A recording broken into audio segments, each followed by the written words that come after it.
Batalla de Ayacucho, la que en realidad selló la independencia de nuestro país. No fue la proclamación retórica de San Martín, ni la de los criollos en 1821, no. En realidad fue esta batalla, la de Ayacucho, la de Sucre contra Canterac, la que definió la historia no solamente del Perú, sino de las luchas independentistas de América Latina. De modo que el triunfo no solamente fue para el Perú, y gracias a Bolívar, pero en fin, la historia tiene dos ángulos para ser, como toda historia, que tiene siempre varias aristas y muchos enfoques, más aún tratándose de un hecho histórico, de un hecho que ha sido motivo de muchos artículos escritos, análisis y enciclopedias sobre una de las últimas batallas de estilo napoleónico, tanto en táctica como en estrategia. La batalla empezó muy temprano, en la Pampa de la Quinoa. Duró apenas 3 horas. El ejército libertario e independentista tuvo 300 muertos y más de 600 heridos.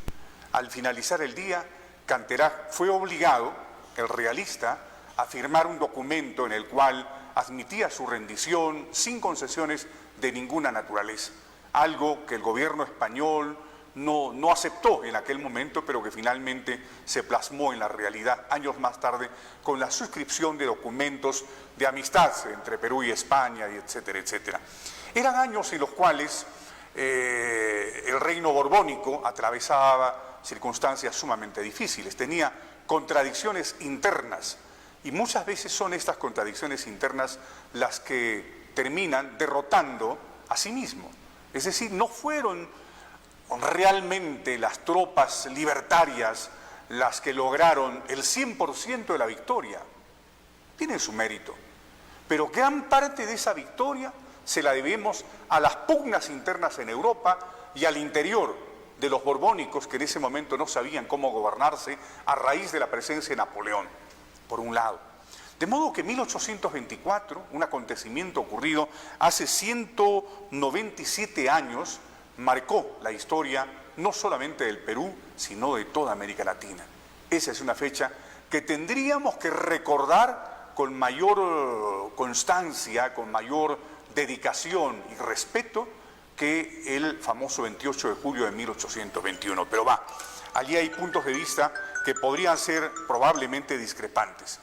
A donde voy con esta historia, amigos televidentes, es que esa batalla de Ayacucho, al tiempo que significó el triunfo del ejército libertario sobre España, significó el desmembramiento de nuestro país.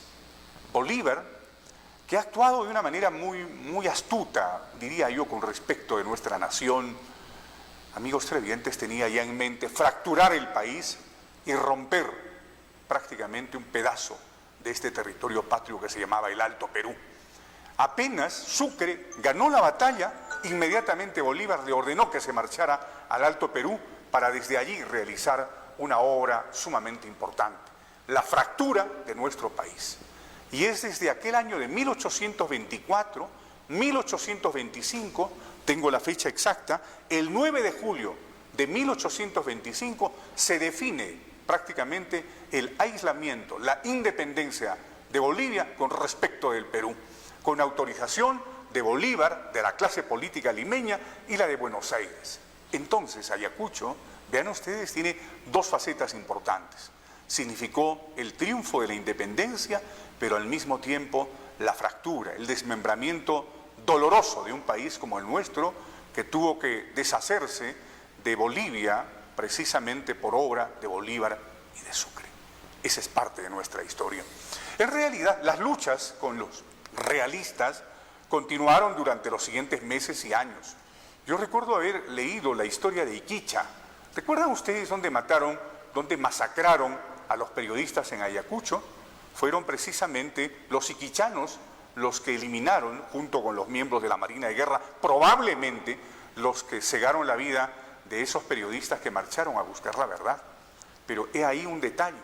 Lo que poca gente sabe es que los iquichanos, amigos televidentes, constituyen una cultura singular. Fueron estos de los pocos que aún, a pesar de las circunstancias, luego de la batalla de Ayacucho, siguieron luchando, defendiendo a los españoles. Increíble.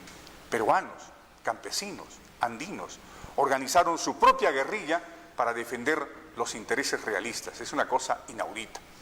Y bueno, ese es un aspecto sumamente importante.